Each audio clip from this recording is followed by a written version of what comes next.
감사 기도드립니다. 아멘. 예수 그리스도를 믿고 하나님의 자녀가 되었다면 늘 성령의 인도하심 속에 승리의 삶이 여러분의 삶이 되시기를 주님의 이름으로 축복합니다. 영국의 젊은이 중에서 조지 애틀리라는 사람의 꿈은 중앙 아프리카로 가서 복음을 전하며 일생을 헌신하는 것이었습니다. 그는 이 일을 위해서 시간을 아끼며 공부했고 마침내 그의 소원이 이루어져서 그는 아프리카에 선교사로 갈 수 있었습니다. 그는 언어와 문화, 기후와 음식의 장벽을 하나씩 극복하면서 원주민을 위해서 한 알의 밀알처럼 헌신했습니다. 그러던 어느 날 그는 맹수로부터 자신을 보호하기 위해서 실탄이 든 다연발 자동 장총을 들고 지역 탐사에 나서게 됐습니다. 그 순간 그 숙소에서 먼 곳에까지 이 지역을 순찰하는 가운데 다른 부족의 원주민의 습격을 받게 됐습니다. 순간 그는 총을 쏴서 목숨을 건지고 싶은 충동이 느껴졌으나 그는 알았습니다.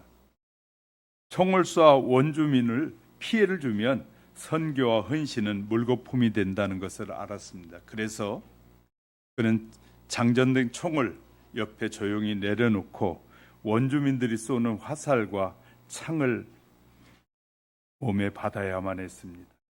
마지막 숨이 끊기는 통증을 느끼면서 그는 하늘을 바라보면서 평화로운 미소를 지었다고 합니다. 그의 죽음과 총을 받아든 추장은 선교사의 고귀한 뜻을 깨닫고 그의 뺨에 입을 맞추면서 마을 사람들에게 이런 말을 했다고 합니다. 자신이 죽음으로써 우리를 살린 그분의 뜻을 이제 받아들이자. 그 후에 이 마을에서 찬송가 소리가 들리기 시작했고 부족 전체가 예수님을 영접하는 그리고 그리스도인이 됐다는 얘기를 전해주고 있는 것입니다. 본문은 예수님의 사역이 막바지를 향해서 가고 있을 때였습니다. 사람들은 존경과 영예를 얻어서 높은 인물이 되고자 하는 생각이 지배적인 세상에서 썩어져가는 하나의 밀이 되어야 한다라고 예수님은 말씀하고 계십니다. 그 당시에 분명히 놀랍고 이 도전적인 말씀이기도 했습니다. 누구나 자기의 생명을 사랑하면 지배하는 자가 되려는 세상에서 자기를 희생하고 이 자원하고 봉사라는 주님의 교훈은 사람들의 가슴에 분명히 신선한 충격을 주는 진리였습니다. 말뿐이 아니라 실제로 그렇게 죽은 주님의 길은 진리에 대한 신뢰와 희망을 안겨다 주는 모습이었다는 사실을 우리는 잊지 말아야 할 것입니다. 오늘 주님께서 친히 진리를 참되게 증언하신 그분 앞에서 하나의 밀이 되는 의미와 교훈을 되새겨보는 시간에 저와 여러분 속에 더 큰 은혜가 임하시기를 주님의 이름으로 축복합니다. 첫 번째는 하나의 밀알처럼 되라고 말씀하시고 계신 예수님이다. 본문 23절에 보면 예수께서 대답하여 이르시되 인자가 영광을 얻을 때가 왔도다. 유대인은 유월절 명절이 되면 전국에서 예루살렘으로 모여들기 시작했습니다. 이 절기는 1년에 한 번 있는 아주 소중한 절기이기 때문에 매우 중요한 종교적 행사이기 때문에 남녀뿐만 아니라 어린아이까지 몰려와서 예루살렘은 인산인해를 이루고 있었습니다. 그런데 이 사람들의 관심사는 명절에 예루살렘에서 예수님의 소식을 듣고 그 예수를 한번 만나는 것이 그 많은 사람들의 소원이기도 했습니다.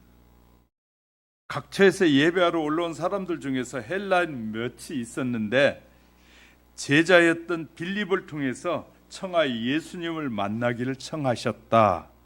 그때 예수님은 하나님의 뜻을 이루기 위한 때가 되었음을 선언하시는 말씀이 바로 예수께 대답하여 이르시되 인자가 영광을 얻을 때가 왔도다.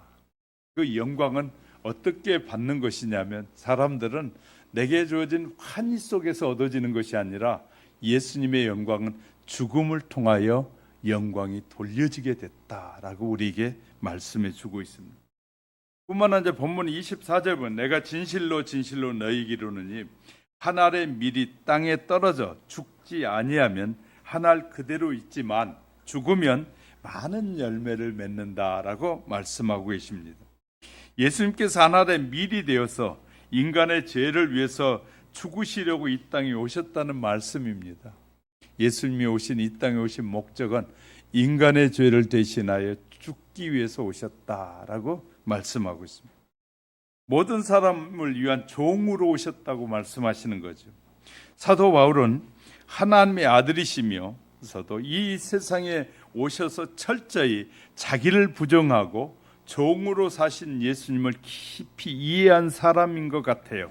그래서 바울은 빌립보서 2장 6절 7절에 그는 근본 하나님의 본체였으나 하나님과 동등됨을 취할 것으로 여기지도 아니하고 오직 자기를 비어 종의 형체를 가져 사람들과 같이 되으셨다라고 말씀하고 계십니다.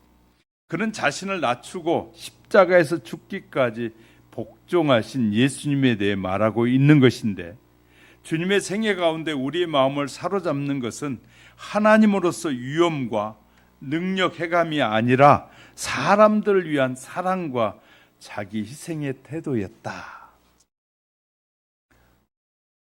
저녁에 예배 준비 다 마쳐놓고요. 청소까지 해놓고 6시 다 돼서 개천을 따라서 이제 집에 가려고 올라가는데요.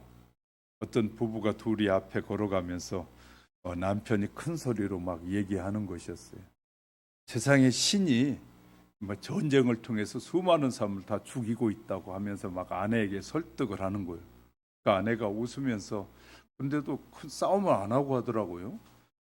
웃으면서 가요. 그래서 뒤에 따라가다가 민망하더라고. 얘기는 다 들리는데 크게 하니까. 그래서 딱 피해서 내가 앞에 가니까 앞으로 딱 빨리 걸어가니까 남편이 저 뒤에다 대고 하는 말이 선생님 맞지요? 또 그러는 거예요. 그래서 신이 사람들을 막 전쟁을 통해 막 죽인다는 거예요. 이 사람은 그렇게 생각하고 있는 거예요. 그렇게 믿고 있는 거고. 그래서 실은 그게 아닌데요 라고 이제 말을 했어요. 그랬더니 신이 막 다 죽이잖아요. 좋으신 신은 전쟁을 일으키도 않고 죽는 걸 원치도 않으셔요. 사람들은 신들의 전쟁, 동양사나 서양사 보면요, 다 사람이 만들어 놓은 신에 의해서 전쟁을 일으켜요. 욕심과 탐욕의 전쟁이 일어나면 얼마나 많은 사람이 죽는지 몰라요. 그러니까 일반적으로 아는 사람들은, 성경을 전혀 모르는 사람들은 신들의 전쟁에 의해서 사람이 희생을 당하고 피해를 본다라는 의식이 있는 거죠. 근데 우리는 알으셔야 돼요. 하나님은 우리가 죄를 지어서 영원히 죽을 수밖에 없는 그런 죄인임에도 불구하고 예수 그리스도를 믿고 하나님의 자녀가 되면 그 모든 죄까지도 용서해 주시게요. 그리고 죽은 저와 여러분을 살리시겠다고 약속하고 계시는 거예요. 그러니까 우리가 믿는 하나님은 우리를 죽이려고 오신 분이 아니라 우리를 살리시러 오셨다. 할렐루야. 그러나 일반의 많은 사람들은 그렇게 생각 안 한단 말이에요. 그들에게 우리가 대변해야 돼. 저와 여러분이 사람들을 만나면 신에 대한 잘못된 의식들이 너무나 많아요. 그래, 영적 전쟁이 일어나고는 있죠. 악신과 선한 신. 하나님은 선하신 분이고 악한 신은 모든 인간을 싹쓸이하고 싶은 것이 악한 영이에요. 그래서 사탄은 어떻게 하든지 사람을 무너뜨리고 수많은 사람 죽이려고 해요. 그리고 오늘날 우리가 알고 있는, 여러분들이 알고 믿는 모든 신은 사람들에 의해서 만들어진 신이에요.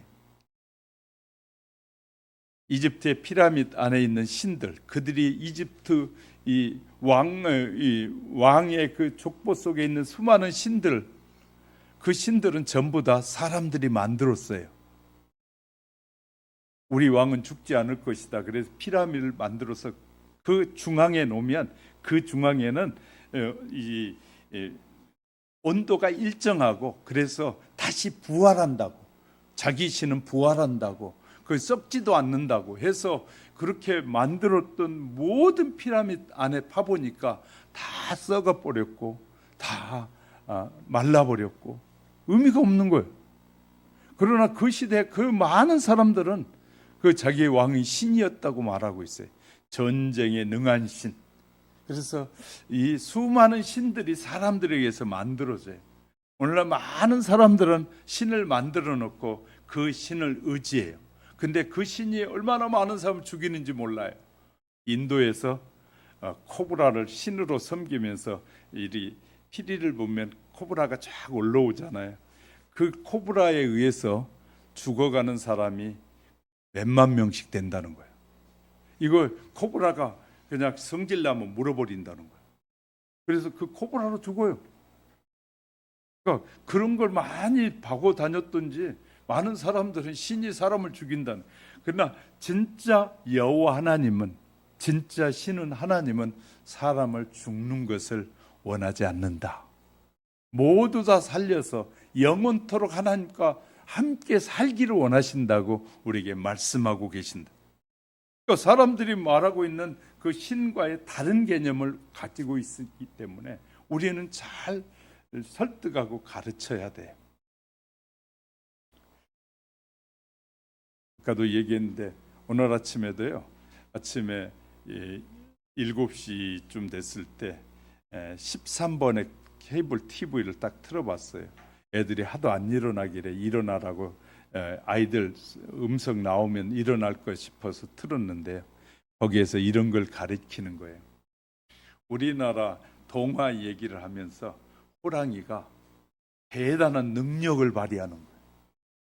호랑이가 능력이 많아가지고 그림을 그리는 호랑이를 딱 얘기를 쓰면서 그 호랑이가 그림을 그리면 그 그림대로 된다고 쭉 설명하는 거예요. 그 사자가 원래는 빼빼 말랐고 이 털이 없는 사자더라고요. 근데 그 사자가 호랑이가 그림을 그리면 그대로 된다는 소리를 듣고 호랑이를 찾아왔어요, 사자가. 그래가지고 호랑이에게 나 좀 그림 좀 그려줘, 멋지게 좀 그려줘 그랬더니 호랑이가 빼빼 마르고 볼품 없는 사자에 그림을 그린 다음에 거기다 깃을 쫙 하니까 이 숫사자 깃이 쫙 사람 멋지잖아요. 그렇게 딱 그림을 그리는 순간 사자의 깃이 생기더니 그 사자가 기분 좋아가지고 호랑이에게 감사하다고 하면서 돌아가.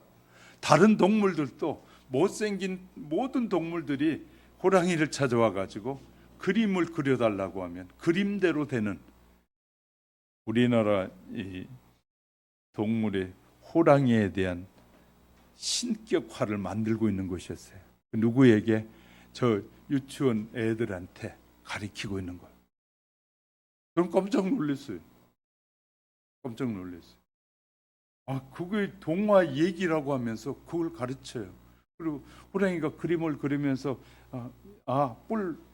황소는 뿔도 이리 해줬더니 황소가 기분 좋아서 가고.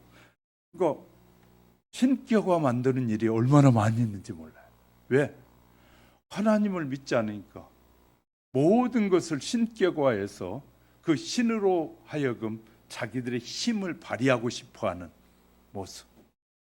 우리는요, 학교 교과서나 이런 데서 잘못된 교육을 하고 있거든.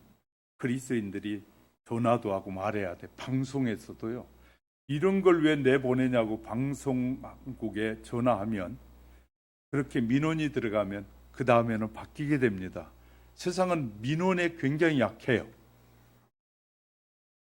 그러니까 우리가 하나님의 사람들이 전혀 관심 없이 내가 살아가는데 뭐 알아서 다 하겠지, 목사님이 다 하겠지, 그렇게 살면 참 무기력한 사람들이 돼.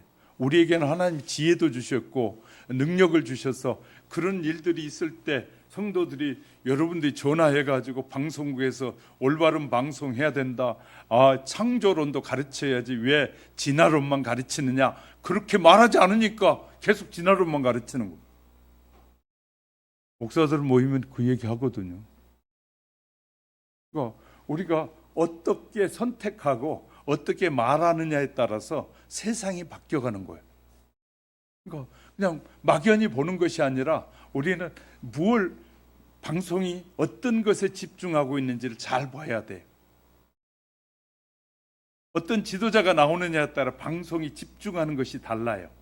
어떨 때는 이 방송이 어떤 지도자를 부각시키려고 막 과거의 역사적인 인물들을 드러내가지고 그 인물 비슷하게 영화를 만들기도 하고 막 해가지고 어떻게든지 사람을 높이려고 발부둥치는 거예요. 그러나 성경은 하나님만이 유일하신 신이다 라고 우리에게 말씀해요. 그렇기 때문에 우리가 이런 사실을 바로 아는 것이 너무 중요해요. 예수님이 오셔서 마가복음 10장 44절, 너희 중에 누구든지 으뜸이 되고자 하는 자는 모든 사람이 종이 되어야 하리라. 우리는 세상에서 으뜸이 되고자 하는 사람은 잘난 놈이 세상에 으뜸이 된다고 말해요. 그리고 또 자기를 잘난 체 하려고 별짓을 다 해요. 그런데 성경은 우리에게 이렇게 말해요. 다른 사람을 잘 섬기고 다른 사람을 소중하게 대하는 사람이 하나님의 나라에서는 큰 자다. 아멘을 안 하니까 지금 제대로 이 메시지가 전해지는지 안 전해지는지 제가 지금 혼동이 올 수 있어요. 그러니까 우리가 잘 아셔야 돼요. 여러분, 가정에서부터, 우리가 부부 사이에서부터 서로 소중히 여기는, 그리고 존중히 여기는 사회가 될 때 우리의 나라의 미래는 있는 것입니다. 가정에서부터 사람을 무시하고 우습게 여기고 너는 여자는 이 땅이고 남자는 하늘이야, 이런 식으로 교육을 계속 지금도 하고 있다면 그 나라에 희망이 없는 거예요. 성경적인 교육, 성경적인 우리의 삶의 문화로 바뀌어가야만이 우리에게는 희망이 있는 나라가 되는 거예요. 왜냐하면 우리가 성경적으로 살 때 하나님은 그의 백성과 함께함으로 필요한 모든 것을 공급하신 하나님이기 때문이다. 할렐루야. 그러니까 하나님은 그 뜻대로 사는 자에게 다 공급해 주시는 하나님이죠. 하나님의 뜻을 거역하고 자꾸 고집을 부리고 자기 생각대로 살려고 하고 자기 이념대로 살려고 하면 하나님께서 주셨던 것마저도 다 빼앗아 가기 때문에 고난이 오고 시련이 와요. 그러니까 우리가 하나님의 뜻대로 사는 건 너무 중요해요. 또 예수님이 오신 것은 모든 죄인을 섬기려고 오셨다는 거예요. 땅에 떨어져 죽어가는 하나의 미래 교훈은 겸손의 깊은 진리를 포함하고 있어요. 하나의 밀처럼 희생의 길을 기꺼이 가신 주님은 누구든지 크고자 하는 자는 너희를 섬기는 자가 되어야 한다라고 말씀하시는 거예요. 그러니까 실은요, 여러분의 가정에 좀 괴팍한 사람이 있으면 여러분, 아이고 저 양반 괴팍해 하지 말고 하나님이 나의 믿음을 훈련시키려고 두셨구나. 아멘 안 하신 분들은 집에 가서라도 아멘 하시기 바랍니다. 그래, 여러분의 가정에 괴팍한 사람이 있고 막 기독교를 공격하는 사람이 있고 그러거든. 여러분, 저분을 통해서 우리의 믿음을 단련하시려고 하나님이 주셨구나 라고 믿음을 가지면 여러분이 훈련이 잘 되면 스스로 돌아오게 돼요. 할렐루야. 근데 여러분이 믿음이 성장하지 않으면 계속 두고 죽을 때까지 계속 그것이 훈련을 계속 받게 될지도 몰라요. 좋은 선수는 훈련을 잘 받아야 좋은 선수가 됩니다. 우리나라 이번에 동계 올림픽에서도 여러 개 금메달을 땄잖아요. 그분들 얘기 들어보면 집에서도 끊임없이 뭐 했다고요? 스케이트를 탄다잖아요. 사람들이 보든 보지 않든 그들은 열심히 집에서도 막 힘써서 스케이트를 탔더니 스케이트 이관왕이 되기도 하고 했다라고 그들이 말해요. 우리가 최선을 다해서 하나님의 자녀답게 살려고 노력할 때 하나님이 기뻐하는 믿음의 사람이 되지, 그냥 가만히 있는데 어느 날 믿음의 사람이 쑥 되는, 그건 그냥 자연의 법칙에 의해서 되는 거고요. 어른이 되는 건 자연의 법칙. 그래서 어른은 어른인데 수준 이하의 어른들이 많아요. 그러니까 말하는 것 보면 싸가지도 하나도 없는 말을 막 해. 특히 이 노인정 같은 데 가면 뭐 돈은 많다는데 학식도 있다는데 그가 하는 말은 남을 비하하고 막 판단하고 막 자기 판단이 다라고 말하고 막 이런 사람들이 너무 많은 거예요. 어른이 됐어도 어른답지 않는 거예요. 어른이라는 것은 젊은이들에게 본이 돼야 돼요. 어른인 것이지, 본이 되지 않고 자기 멋대로 사는 게 어른이 아니란 말이에요. 그러려면 어떻게 해야 되냐, 나를 끊임없이 욕하고 싶고 판단하고 싶고 막 함부로 하고 싶은 것을 절제하고 잘 다스릴 때, 내 가슴이, 내 마음이 잘 다스려질 때 다른 사람에 대해서 인격적인 삶이 되는 거예요. 할렐루야. 그러려면 꾸준히 노력해야 돼. 그냥 되는 것이 아니에요. 하나님이 우리를 구원하시기 위해서 하나님이 최대한 역점 두었던 사역이 뭐냐면 당신의 아들을 십자가에 죽어서 하나님이 창조한 모든 백성을 살리고 싶은 거예요.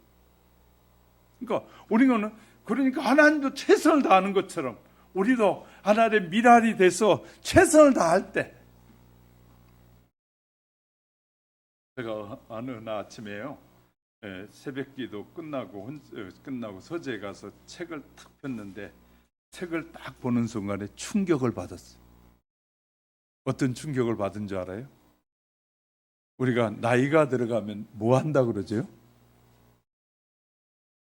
나이가 들어가면 뭐 한다 그러죠? 늙어간다 그래요. 맞습니까? 우리가 나이가 들어가면 늙어간다 그래. 그런데 그 책에서는 이렇게 쓰고 있었어요. 그리스도인은 늙어가지 않는다. 그럼 무슨 말을 하라는 걸까요? 책에서 짧은 한 문장이었는데 저가 머리에 그냥 팅 하고 온 거예요. 이렇게 써 있어요. 그리스도인은 늙어가는 것이 아니라 익어간다는 거예요. 이 말 한마디가 저에게는 그 새벽에 충격을 받은 거예요. 죽어가는 사람에게는 희망이 없어. 아무런 희망이 없어. 왜? 그러니까 희망이 없으니까 나이가 들수록 사람들에게 막 함부로 말하고 막 그렇게 살기도 하고 그래요. 근데 익어가는 사람의 익어가는 아름다운 열매 속에는 뭐가 있는 줄 아십니까? 생명이 있어. 씨가 있단 말이에요. 그래서 그리스도인은 늙어가는 것이 아니라 익어가는 것이다. 야, 그 한 문장을 보는 순간에 그냥 스쳐가는 것이 너무너무 많은 것이었어요. 하나님께서는요, 깨닫게 하실 땐 그렇게 단 문장 하나가 많은 것을 깨우쳐 주시는 거예요. 하나님께서. 그래서요, 늘 성령의 인도함을 받으려고 애쓰는 이유가 거기에 있습니다. 어느 순간에 일반 책을 보다가도 하나님께서 성경의 깊은 진리를 일반 책에서도 깨닫게 하시는 거예요.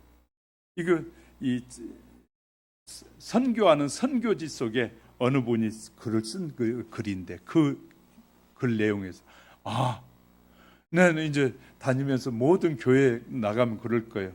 여러분, 늙어가는 것이 아니라 익어가는 것입니다.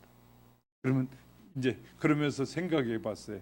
제가 우리 시골 집에는 단감나무도 있고 이 떫은감 나무가 있었거든요.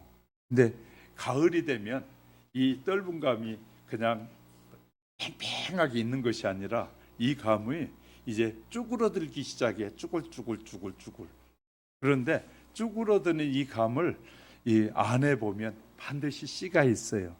쭈그러들어도 이 감은 엄청 맛있어. 나만 맛있는지 여러분은 맛이 없는지 모르는 참 되게 맛있어. 근데 그 안에는 씨가 있어. 이 익어가는 나무에는 이 씨를 심으면 새로운 생명이 태어나. 그런데 늙어가는 곳에는 아무런 희망이 없어. 그러니까 저와 여러분은 다른 사람 말할 때 나는 익어가는 중입니다. 옆에 분하고 한번 인사해 보세요. 저는 익어가고 있습니다. 우리의 인생은 예수 그리스도의 씨가 우리 안에 들어온 거예요. 그래서 익어가 가지고 땅에 들어가면 땅 속에는요, 또 땅 속에는 별별 또 이 벌레들이 다 있어.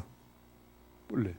그 땅 속이 지저분한 게 아니라 땅 속은 썩어 있는 곰팡이들이 엄청 많아요. 그런데 그 곰팡이 속에 들어가도 이 씨가 들어가면 새로운 싹을 일으켜. 놀라운 일이에요.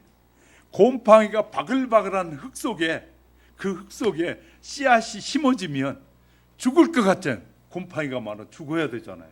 근데 죽지 않고 새로운 싹을 이렇게 올려 살아나게 돼. 그러면 이제는요, 하나의 씨앗을 심었는데 열매가 풍성하게 맺어지는 거예요. 자라서 꽃이 피고 열매가 맺힙니다. 우리가 마지막 나이가 들어서 자녀들 앞에서 죽을 때라도 야 미친년아, 미친놈아, 나 똑바로 해라, 그런 말 하는 것이 아니라, 그래, 너희 끝까지 믿음을 지키고 잘 살아, 그리고 우리 천국에서 만나자, 이렇게 마지막 인사를 할 수 있어야 되는데, 많은 죽어가는 사람은 그런 말을 못해. 죽은 걸로 끝나니까. 근데 믿음의 사람들은 마지막 죽음 앞에서도 그래, 울지 마, 찬양하고 우리 즐겁게 헤어지고 또 즐겁게 만나자. 아멘 안 하는 사람은 안 즐겁게 가시려고 그런지 몰라. 하여튼 그렇게 우리가 여유 있게 말할 수 있어야 돼. 그 익어가는 사람들의 삶의 모습이에요. 인간이 당연히 가는 길 가는 거야. 근데 우리는 예수 그리스도 안에 새롭게 태어나서 다시 만날 거니까 걱정하지 말고 너 열심히 살아. 제사 지내지도 마라. 왜? 나 살아있잖아. 아멘 안 한 사람 죽을 거고요, 아멘 한 사람 살아날 것 같아. 하여튼 나 다시 살 땐 뭘 제사 지내고 그러냐. 제사도 아무것도 하지 마. 그리고 그냥 너희들 편안히 잘 살다가 다음에 만나자 그래야지. 야, 제사 안 지내면 내가 와서 너희 잡아먹으러 온다, 뭐 그런 사람도 있다고 그래요. 제사를 잘 지내야 와가지고 그냥 자녀들 돕는데. 그래서 내가 늘 얘기하는 거 이겁니다. 세상에 조상들이 수도 없이, 지금 살아있는 사람보다 조상들이 더 많이 죽었는데, 그 조상들이 찾아와서 자녀들 잘 되게 막 전쟁을 하면 조상 전쟁이 일어날 것 같아. 그잖아요. 왜?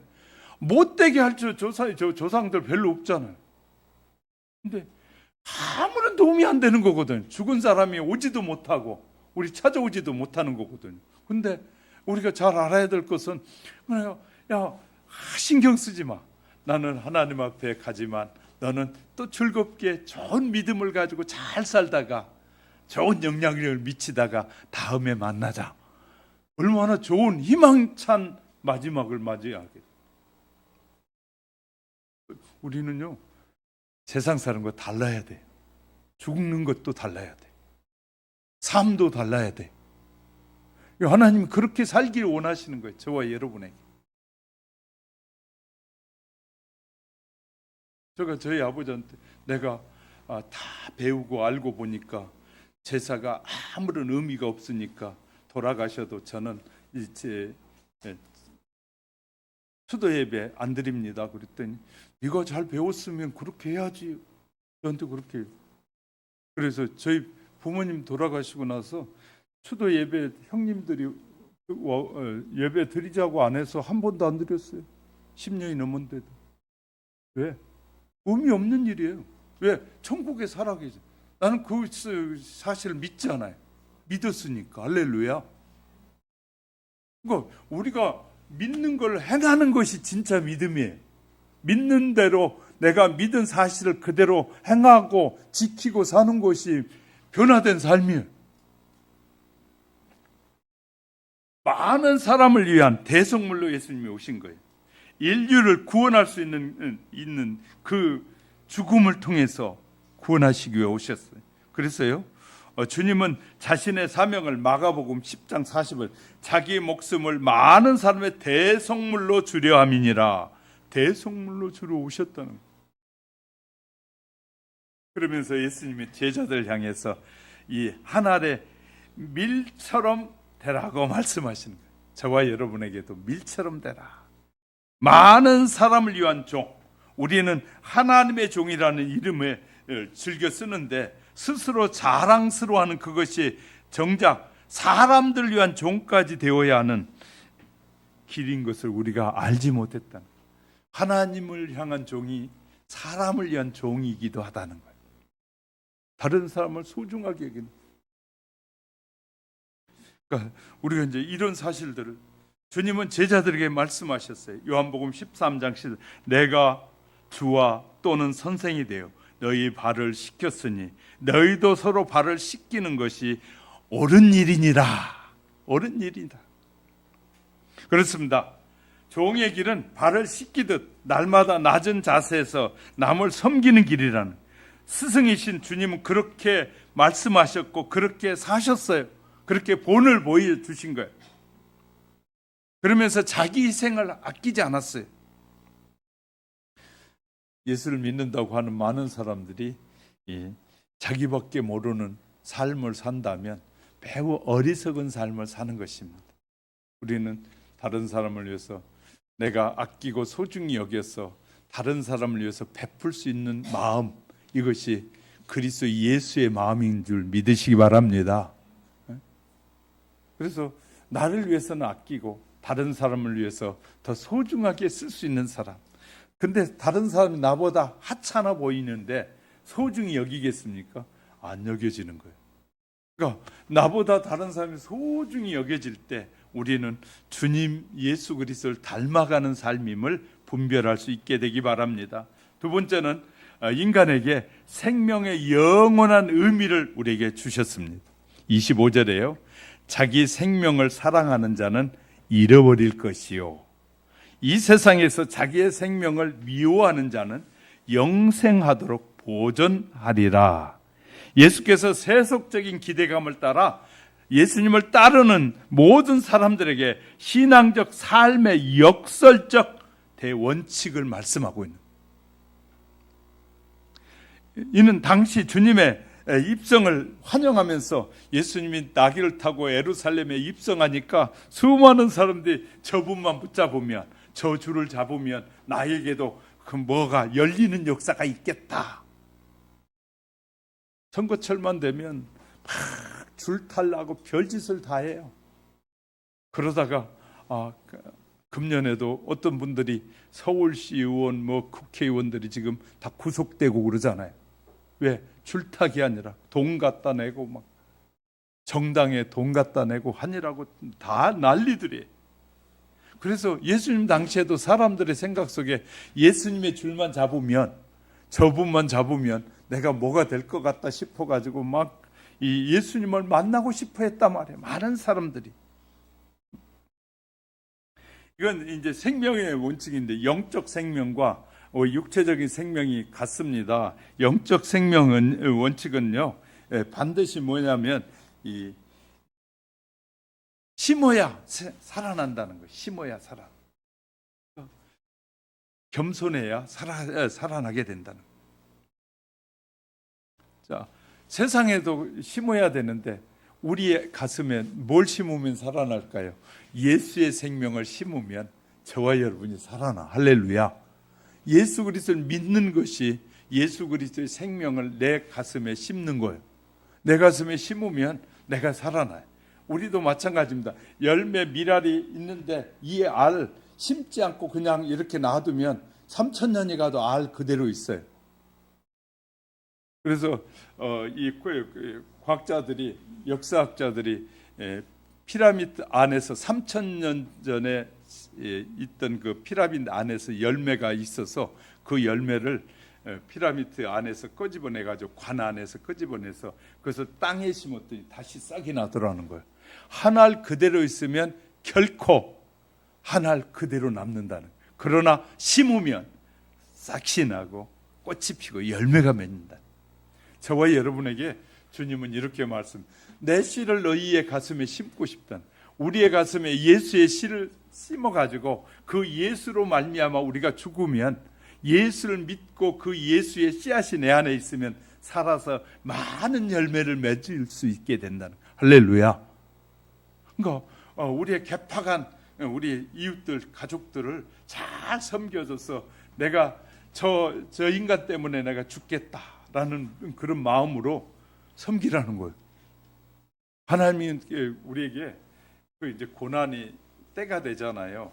우리가 성숙해지는 때가 되면 데려가셔. 이제 더 이상 저 사람에게는 그런 훈련이 필요 없다라고 생각되면 데려가시는 거예요. 나 살아서 사람을 괴롭게 하는 것은 내가 훈련받는 기간인 거예요. 아멘. 안 하는 거 훈련받기 싫으신가 봐. 그러니까 패팍한 사람들일수록, 제가 그런 얘기 했잖아요. 우리 집에서도 저다 훈련 되게 많이 받았어요. 왜냐하면 그런 가족 간의 관계 속에서 훈련이 잘 이루어지게 되면, 그 훈련이 지나고 나면 그 다음부터 평화가 찾아오기 시작하는 평화가. 근데 훈련 받을 때 그냥 훈련 받나요? 눈물의 훈련이 많아요. 하나님 불쌍히 여겨주세요. 우리 어머니, 우리 아버님, 우리 형제, 장애를 안고 있는 사람, 그거 붙잡고 간절하게 기도하고 몸부림칠 때, 언젠가 말씀드렸는데 기억하는지 모르겠습니다. 영국의 어느 여인이 그냥 정말 어렵게 10년 만에 아이를 하나 얻었어요. 그래가지고 아이가 태어났어. 그런데 장애아이가 태어났어. 또 너무너무 10년 만에 아이가 얻으니까 너무너무 행복해가지고 좋았는데, 태어난 거 딱 보니까 장애. 그래가지고 이 집사님 부부는 교회 가서 울기 시작했어요. 하나님 우리에게 너무너무 자녀가 보고 싶다. 그러니까 자녀를 주셨는데 세상에 장애아가 태어났으니 어떻게 하고 막 울고 있는데, 어느 날 주님이 그에게, 집사님에게 나타나서 이렇게 말씀하셨다고요. 그분이 쓴 책에 이렇게 쓰고 있어요. 사랑하는 딸아, 내가 이 아이를 세상에 보내고 싶어서 다 둘러보고 둘려봤는데, 수많은 사람들이 자녀를 달라고 기도하는데, 내가 보니까 너희 가정에 맡겨야만이 이 아이가 제대로 살 것 같아서 내가 너희 집에 맡겼는데, 네가 이 아이를 보면서 그렇게 불평하고 원망하느냐. 그 소리를 듣는 순간에 이 집사님이 너무너무 은혜를 받은 거예요. 은혜를 받고 돌아서서 보니까 그 장애를 가진 아이가 천사처럼 보이기 시작했다. 그래서 그 아이를 붙잡고 섬기기 시작했다. 그럴 때 하나님께서 그 집사님에게 위로해 주고 이 부부를 너무너무 하나님께 평화롭게 해주시더라. 우리는 장애가 있느냐 없느냐가 중요한 것이 아니라 그를 바라보는 신앙의 눈을 가졌느냐, 세상적 눈을 가졌느냐. 요새 장애를 가진 부모님, 많은 부모들이 장애 아이 있는 것을 안 알리려고 숨기고 사는 부모들이 얼마나 많은지 몰라요. 근데 장애가 중요한 것이 아니라 그 장애를 바라보는 그 부모나 형제들의 눈이 무엇을 향하고 있느냐가 더 중요하다고 하나님 우리에게 말씀하셨어요. 그러니까 우리가 이제 이 하나님의 진리를 알아가는 것이 너무너무 중요한 것이에요. 그러면 하나님께서 맡겼는데, 우리는 내 자식이라고 또 한마디 더 하고 갈게요. 이 한국 여성들은 유난히 외국 여성하고 다르게 남자아이에 대한 선호동이 너무 강해. 남자아이에 대해서. 남자. 어떤 집엔 남자 있고 여자가 있으면 동등해야 되는데, 남자든 여자든 자녀는 다 동등하게 길러야 되는데, 남자애한테는 다 신경을 쓰는, 그리고 여자 아이들은 그냥 뭐 이 형제의 그냥 이 남자 아이의 종노릇하게 만드는 그런 엄마들이 있어요. 참 미련해도 그렇게 미련한지 몰라요. 그건 하나님이 전혀 기뻐하지 않는 일입니다. 동등해야 돼요. 그럼 한번 물어볼게요. 아들들이 엄마 아빠를 잘 섬겨요? 딸들이 잘 섬겨요? 아들놈들은 다 그냥 지만으로 빠져가지고 다 가서 그러게 살잖아, 그죠? 딸들이 얼마나 잘 섬기는지. 그러면 이제 아들만 가진 사람들은 우리는 뭐야 그럴런지도 모르시겠네. 근데요, 우리가 사람 차별하면 안 돼요. 그리스도에는 세상 사람들은 내가 차별 말하려고 얘기하는 거예요. 세상 사람들은 아들과 딸을 차별하듯이 차별하지만 그리스도에는 아들이든 딸이든 장애든 누구든지 차별해서 기르면 안 돼요. 할렐루야. 성경은 그렇게 말하고 있어요. 차별하지 말라. 하나님이 너희에게 선물로 맡겼다. 저는 그러면 이제 세상적인 지식이 가득한 사람, 목사님 내가 죽을 힘을 다해서 낳았는데 무슨 그 뚱딴지 같은 소리. 그러면 저는 이렇게 말하고 싶어요. 성경을 부지런히 읽어보세요. 그 말밖에 할 게 없어. 성경은 하나님이 선물로 주신 자녀는 선물인 것이지 그 자녀만을 위하여 살라고 준 것이 아니에요. 이제 저한테 오면 성경적인 것이 무엇인지를 많이 배우게 될 겁니다. 성경적인 삶이 무엇인지. 자, 그래서요, 우리가 중요한 것은 요한복음 3장 3절에 보면 사람이 거듭나지 아니하면 하나님의 나라를 볼 수 없는 것처럼 우리가 성경이 거듭날 때 성령으로 거듭나야 성경이 진리가 바르게 보여진다. 할렐루야. 성령으로 성경을 보지 않고 내 육신의 눈으로 보면 다 내 마음에 맞추는 거예요. 근데 우리가 거듭난 사람이 보면 다 하나님의 뜻이 보이기 시작하는 거예요. 할렐루야. 이 성경이 거듭나지 않는 사람의 눈에는 다 나를 향한 축복으로만 보여요. 그런데 거듭난 그리스도인의 눈에는 이렇게 보여요. 하나님의 뜻이 보이는 거예요. 하나님의 뜻이. 나 복 줄라. 성경이 이렇게 기록되어 있어요. 모든 사람에게 다 복을 주셨다는 거예요. 이제 하나님의 자녀가 된 사람 복을 받았으니 하나님의 자녀답게 그 복을 누리며 살라는 거예요. 할렐루야. 이게 다른 거예요. 성경을 깊이 보면 달라지기 시작합니다. 벌써 하나님은 하나님의 자녀가 되면 그 다음에 필요한 모든 것을 다 공급해 주시겠다고 말하고 있어요. 그러니까 우리가 하나님의 자녀가 되면 바른 믿음을 가지면 염려하거나 두려워할 이유가 전혀 없겠죠. 그러면서 세 번째요, 마지막에 예수를 섬기고 따르려면 하나님이 귀히 여기시리라. 어디요? 26절에 사람이 나를 섬기려면 나를 따르라. 나 있는 곳에 나를 섬기는 자도 거기 있으리니 사람이 나를 섬기면 내 아버지께서 그를 귀히 여기리라. 귀히 여기리라. 이렇게 저가 힘주어 할 때는 아멘이라도 하면 얼마나 좋겠습니까? 다시 해볼게요. 사람이 나를 섬기려면 나를 따르라. 나 있는 곳에 나를 섬기는 자도 거기 있으리니 사람이 나를 섬기면 내 아버지께서 그를 귀히 여기시리라. 예, 아멘. 내가 바르게 하나님을 섬기면 하나님이 나를 귀히 여기신다는 거예요. 존귀히 여기시겠다는 거예요. 그래서 주님을 따르려면 뭐 해야 될까요? 잘 배워야 돼요. 교회는 그래서 훈련장이다. 하나님의 자녀들이 잘 훈련받는 훈련장이다. 우리가 세상을 향해 살던 사람들이 하나님께로 향하려면 무척 힘들어요. 왜?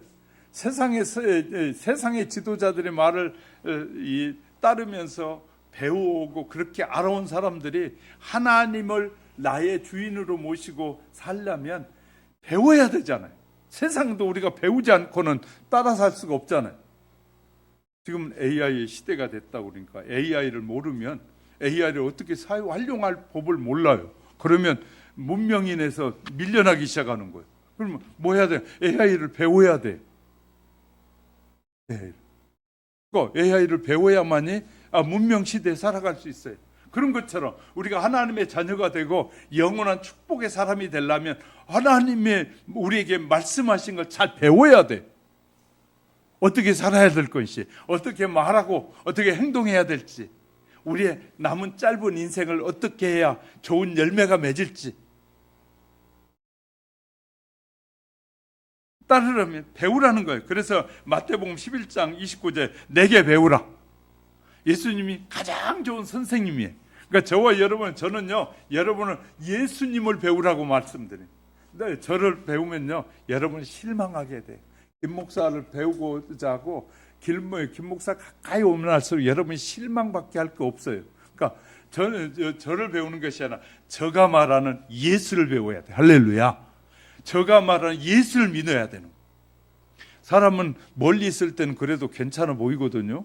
근데 가까이 가면 갈수록 흠이 많이 드러나기 시작해요.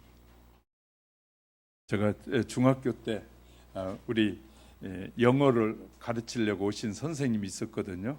미팔군에서 오시는 장교 부인이었는데 여기서 멀리서 보면 너무너무 예뻐. 그래가지고 이거 어떻게 저렇게 이쁘지?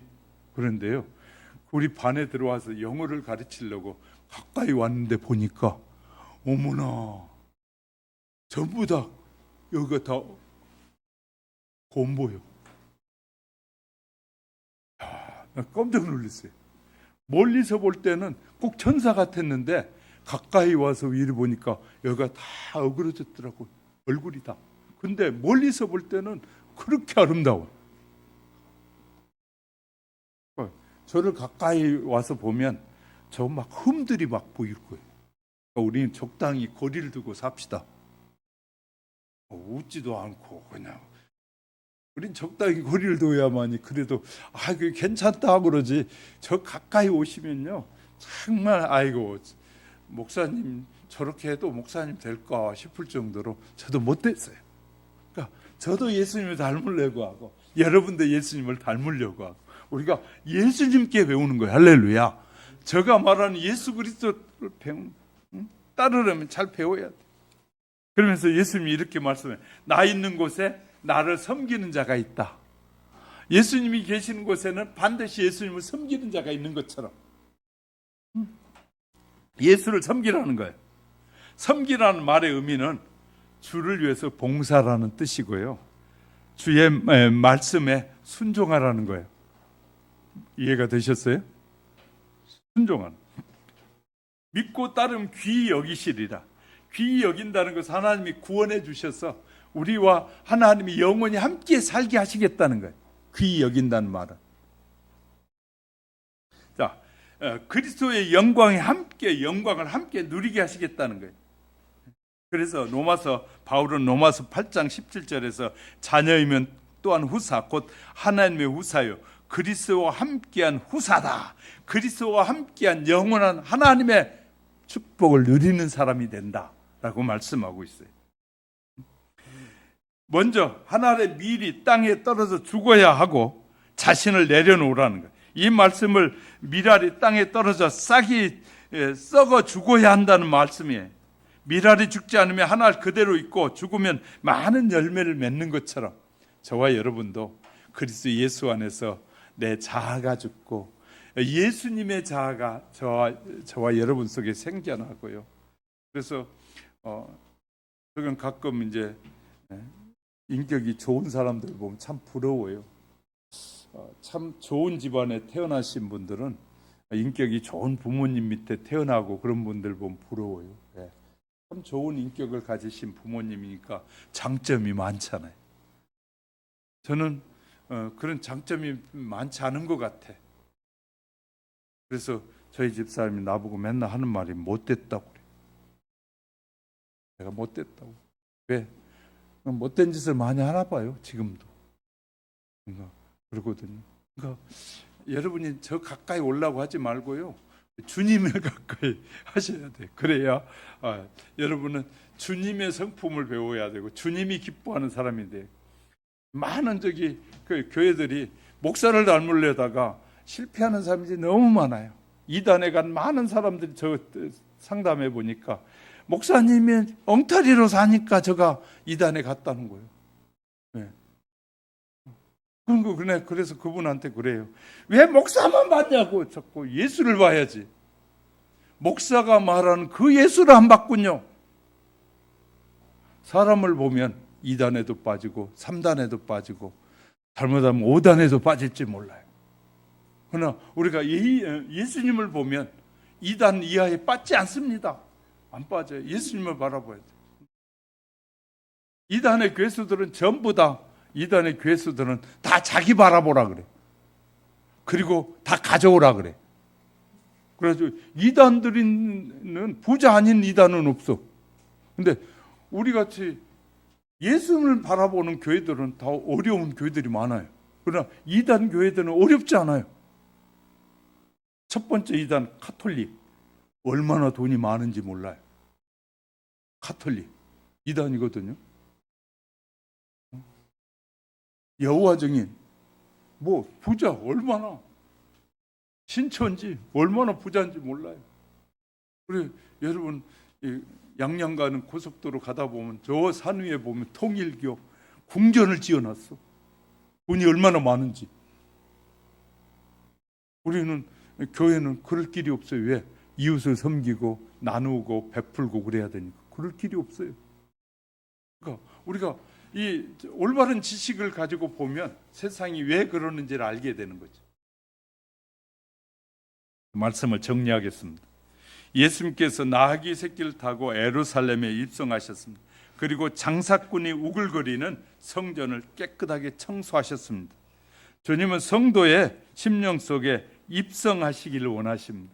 저와 여러분 속에 가슴의 중심의 삶을 살기를 원하셔요. 여러분을 예수님을 영접하되 내 삶의 중, 예수님을 영접했는데 어떤 사람은 가슴의 중심에 있는가 옆구리에 있고, 어떤 사람은 머리에 있고, 예수님이 우리의 가슴의 중앙에 계셔야 되는데 변두리에 계시는 분들이 많대. 여러분의 가슴의 중앙에 예수님이 내 삶의 중심에 딱 자리 잡고 있는 분 되기를 주의 이름으로 축복합니다. 그래서 하나님이 기뻐하는, 하나님께 영광이 되는 여러분의 남은 생애가 되어지도록 하나님께서 은혜 주시고 하나님의 미랄처럼 잘 섬기는 자로, 썩는 자로 여러분의 인생이 잘 정리되어지고 여러분의 신앙이 새로워져 가시기를 주님의 이름으로 축복합니다. 눈을 감으시고요. 오늘 말씀을 들으면서 여러분은 무엇이 여러분의 마음에 남았습니까? 하나님, 깨달은 것이 있으면 그렇게 살겠습니다. 마음에 다짐하고 내 뜻대로 안 되니까 성령님 도와주셔서 그렇게 살게 해주세요. 하고 여러분이 말씀을 듣고 깨달은 부분을 하나님 앞에 아뢰고 지혜와 능력과 권세를 달라고 잠시 기도드리겠습니다. 살아 역사하시는 참 좋으신